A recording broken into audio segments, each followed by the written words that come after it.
Here we are in turn 6, the 7 o'clock turn. 7 p.m., the French are trying to break the Prussian army before nightfall. Now here in the combat portion of the turn, we see that the Prussians have been able to re-establish a line. Also of significance, at the last moment, Wellington sent his cavalry over under Uxbridge to assist the Prussians. This is more a matter of form than function. In the last ride for glory, Thielman's hussars charge the French dragoons, each doing 2 hits. 2 hits destroys Thielman's cavalry, and Pujol's hussars are pushed near but not into the Prussian units. And now as it approaches 9 o'clock, we're facing the last turn of the day. All the French need to do is somehow eliminate 1 Prussian block, and the Prussians are knocked out. Can they do it? And now right here, this could be it. Kellermann's chasseurs à cheval, an elite unit that can use the charge rule, charges into Hiller's 4th Division of the Prussian army. Ordinarily, cavalry attacking fresh infantry is at a disadvantage, but these are chasseurs à cheval, charging. They have an advantage on the first turn, so that would cancel out, but they're also attacking up a hill. So the cavalry has a weak die, the Prussians use a regular die. Cavalry does 1 hit, and the infantry does 2 hits on the cavalry. The first is ignored, the second stays the same. Now, what's changed this time, for the second round, the cavalry is no longer charging, but the infantry is spent. So in other words, the squares have been broken. Cavalry charging up a hill, disadvantage. Cavalry charging spent infantry, advantage. It cancels out. Regular die for each. The Prussians do 2 hits on the spent chasseurs à cheval. They're destroyed.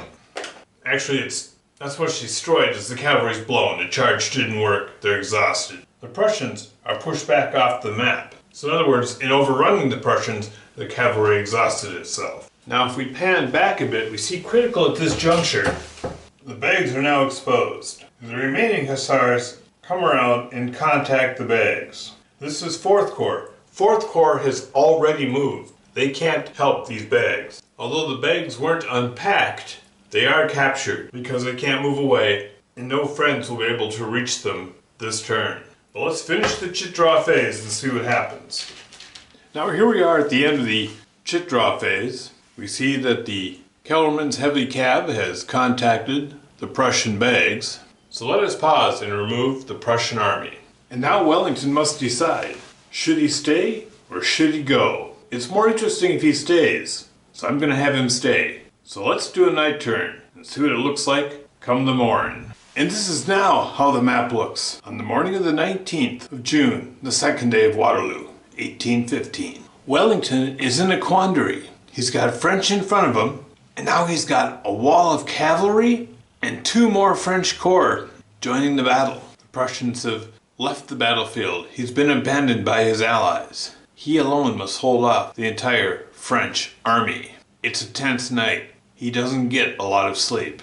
Here we are, turn 1, day 2. Now in day 2 we have 1st Corps, 2nd Corps, 3rd Corps and 4th Corps of the French army, along with the Cavalry Corps and the Guard, all coming in to take out Wellington. For the purposes of this video, Wellington has decided to stay and hold.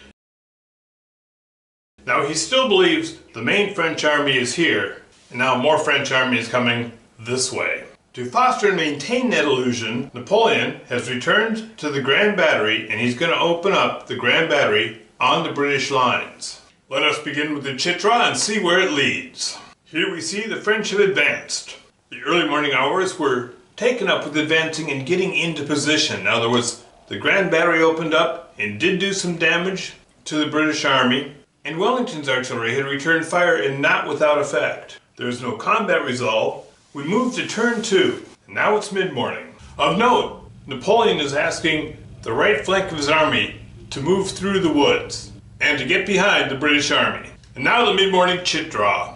And again, we interrupt the chit draw as we see here that Uxbridge's Household Guard cavalry has charged the attacking French lines. First round was elite Household Cavalry versus Marin's Hussars in 4th Corps.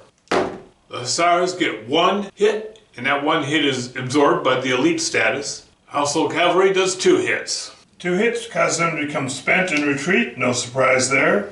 But it is given time for the French infantry to form square. Now the cavalry is at a disadvantage.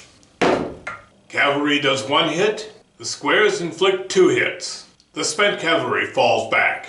And now we continue the chit draw until we reach the next chit, which is Kellerman's 3rd Cavalry Corps, the heavy chasseurs à cheval, and they charged forward, hitting the blown household cavalry in the rear.